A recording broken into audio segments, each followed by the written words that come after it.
Բարև ձեզ իմ սիրելի հետևորդներ, այսօր պատրաստում եմ սպանախով նրբաբլիթներ, մեզ դրա համար հարկավոր է լավաշ, տեսեք, ես արդեն համապատասխան չափերի կտրտել եմ, սպանախ եփել եմ և ամբողջ ջուրը քամել հեռացրել եմ, հարկավոր է առատ համեմ և սամիտ, պանիրը, ուրեմն եթե պահք եք պահում, ուրեմն պետք չէ պանիրը դնել, եթե ոչ պանիրն էլ եք ավելացնում, 1 գլուխ սող, աղ սև պղպեղ և բուսայուղ։ Ամենասկզբից, սիրելիներս, բուսայուղը ավելացնում եմ թավայի մեջ, մինչ կտաքանա, այդ ընթացքում խորանարդաձև մանր կկտրատեմ սոխը։ Սոխը տեսեք, մանր կտրատել եմ, հիմա ավելացնում եմ բուսայուղի մեջ, տապակելու, ինձ մոտ բուսայուղը լավ տաքացել էր, տապակելու եմ այնքան, մինչև ոսկեգույն երանգ ստանան սոխերը։ Այդ ընթացքում կմանրացնեմ կանաչիները և սպանախը։ Սպանախը կտրատել եմ, տեղափոխել եմ ափսեի մեջ, հիմա կտրատում եմ համեմը։ Շատ մանր հարկավոր չէ, որովհետև տապակվելիս խեղճանում են կանաչիները։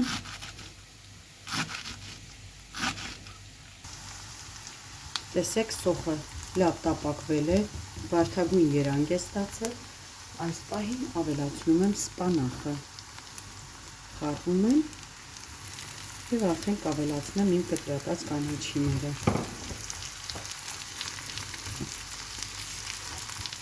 Շատ բուսայուղ չենք ավելացնում տապակելիս, որովհետև հետո նրբաբլիթները տապակելի են բուսայուղով, այդ պատճառով մի փոքր քիչ ենք անում, բավական է։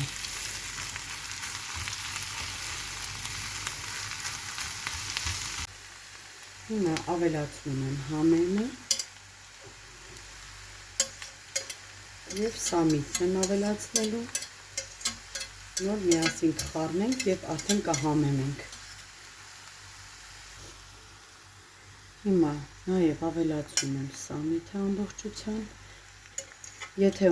թարխուն սիրում եք, կարող եք նաև ավելացնել թարխուն, նույնպես շատ համեղ է ստացվում։ Ես այսօր չունեմ, չեմ ավելացնում, բայց դուք կարող եք ավելացնել։ Հիմա մի լավ խառնում եմ և հետո կհամեմեմ։ Արդեն իմ կանաչիները տապակվել են, համեմում եմ աղով և սև պղպեղով, խառնում եմ և գազօջախից վերցնում եմ։ Վերցնում ենք ցանկացած պանիր, հալվող պանիր։ Աղը դուք արդեն պետք է հաշվի առնեք, եթե աղի է պանիրը, աղ քիչ եք ավելացնում։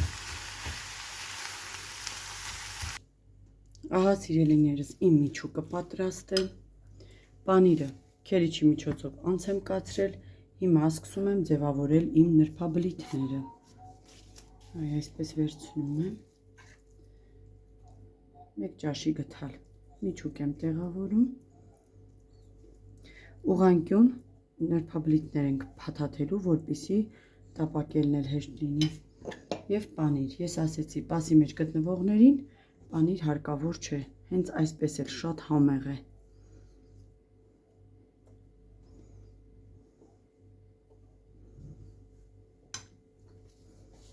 Այս տարբերակով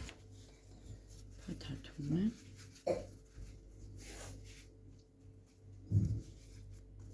Ահա տեսեք, պատրաստ է։ Ցույց եմ տալի ևս մեկը։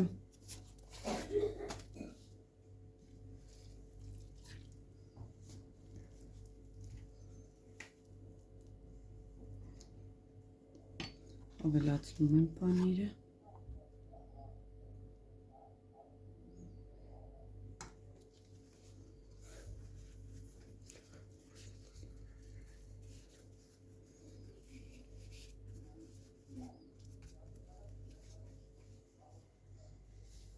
Եվ այս տարբերակով բոլոր նրբաբլիթներս ձևավորում եմ։ Ահա տեսեք, սիրելիներս, իմ նրբաբլիթները պատրաստ են։ Հիմա բուսայուղի մեջ կտապակեմ։ Արդեն թավան դրել եմ և բուսայուղ եմ ավելացրել։ Ահա, շարում եմ թավայի մեջ եւ տապակելու եմ երկու կողմից։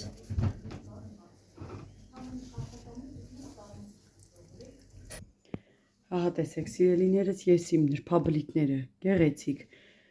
տապակել եմ, տեսեք ինչ վարդագույն երանգ են ստացել եւ շատ սիրուն են։ Ուզում եմ նաեւ ներսից ցույց տալ խրթխրթան, թե ինչպես է պանիրը ծորում, տեսեք, եւ շատ համեղ է։ Պատրաստեք եւ ձևավորեք ձեր զատկի սեղանները այս համեղ եւ գեղեցիկ նրբաբլիթներով։ Չմոռանաք բաժանորդագրվել իմ ալիքին, հաջողություն։